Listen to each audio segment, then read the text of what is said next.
Alright, let's have a look now at the second source.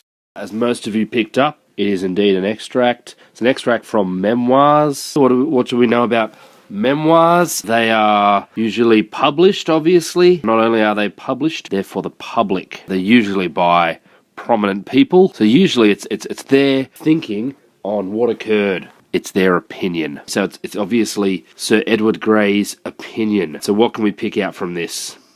Just looking at the caption to start off with, we've got extract, we've got it's a memoir. Sir Edward Grey. Sir is obviously quite prominent. He is and there's not many people pick this up, he's the British Foreign Secretary in 1914. Not many people all picked up the idea that as Foreign Secretary, surely he would have an enhanced view of what's going on. He would have more information, he'd have insider information. You've got to think about what the caption says and what you can say in regards to reliability so far. How does this position as British Foreign Secretary in 1914 help out?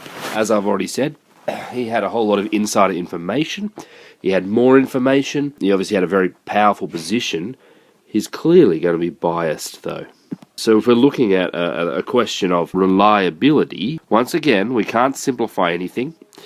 It's more reliable because he's the British Foreign Secretary, and because it was written relatively close to the war, so it's more reliable because of that. So let's just say because of his position, close in time, however, less reliable, because there's obviously bias, and politics would be involved as well. He's clearly one side, he's clearly a political leader, British Foreign Secretary. So once again, looking at the caption, we can pick up extract. It's a memoir. It's by a guy who was British Foreign Secretary in 1914, so he's able to tell us a whole lot of information from an insider point of view. It's close in time, 1425. It's published once again. Okay, so he knows the public's going to get this information. It's not a private diary or anything like that. And it's less reliable due to bias and politics being involved because it's still quite close in time, 1925. Alright, let's have a look at the content now. He is telling us why war occurred. And why did war occur? He says it's the armaments build-up. Yeah, the moral is obvious. It's great armaments lead inevitably to war. If there are armaments on one side, there must be armaments on other sides. Okay, so he's saying that there was no choice. Do we follow that? There's no choice because if there's armaments on one side, there must be armaments on the other. While one nation arms, other nations cannot tempt it to aggression by remaining defenseless. So he's actually saying that if one side has arms and you don't arm yourself, you're actually tempting it to attack you. Interesting idea. He's kind of saying it was imperative that his nation arm. Yeah, the enormous growth of armaments in Europe, the sense of insecurity and fear caused by them, it was these that made war inevitable. So he's clearly making the point, the arms race led to war. It led to war by creating a sense of insecurity and fear. But note, he's kind of building into this as well, this idea that his side didn't have a choice. Remember, it was Germany who started the arms race. So I think he's quite accurate in what he's saying, but he's also trying to mitigate, trying to say that his side weren't as responsible as they probably were, because they didn't have a choice. So some interesting points, as you might say, and I think it says it there in the marking criteria, some strong words. There must be armaments on other sides. You cannot tempt it. It's none of this, there might be a chance. It's imperative. You cannot. Yeah, the moral is obvious. There's strong words that he's using. Okay, so how might that look when we're actually looking at the marking criteria? Remember here, I can't show it to you because there's that thing on the top. You've got perspective, you have reliability, and you've got usefulness here, okay? So when we're talking about how useful this, what have we got? First of all, from the caption, it is indeed a primary source, that's clear. It's opinion, as we already said. We know it's opinion because it's what's happening to him, and it's his opinion on why the war started.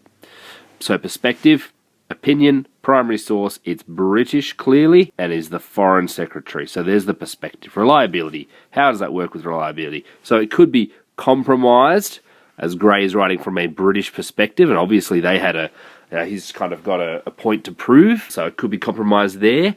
Could be affected by the politics of the time, as in 1925. as it's a memoir written 7 years after the war. So there's still this idea of who is to blame for the war. Is it a British fault as much as German? Is it purely German, etc.? So he's writing in that time, and clearly writing to kind of prove a point. He was heavily involved in it, being the British politician at the time, the Foreign Secretary. He's possibly not emotionally detached from the subject matter. We know that. Why? He's got strong words that suggest a lack of objectivity. So if you remember from the previous source, the words aren't very strong. They're not trying to make a point. This is quite clearly, and it's a really clear way of working out if something's objective or not. It uses strong words. Remember words like it's obvious. They lead inevitably to war.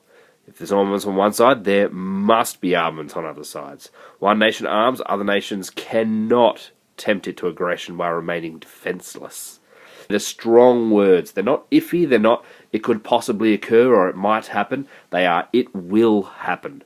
The enormous growth of armaments in Europe, the sense of insecurity and fear caused by them, not maybe caused by them, but caused by them, it was these that made war inevitable.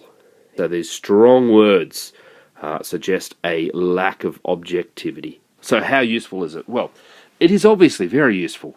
Despite this idea of reliability being down, that does not mean it's not useful for an historian. We have to get that out of our heads.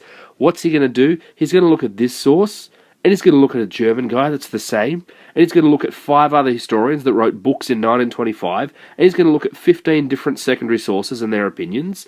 Just because we've got one side which is biased does not mean you can't use it, because all of these are biased. Everything is biased. Remember that. Whoa, slow down. Everything's biased. You take the bias into account. It affects the reliability. You talk about it making the reliability compromised, but that does not stop it being useful. So it is a highly useful opinion from an important British politician. He had intimate knowledge of the government and particularly of foreign affairs. Remember, he's the Foreign Secretary down here. It focuses specifically on the issue of militarism, which is what it's asking about.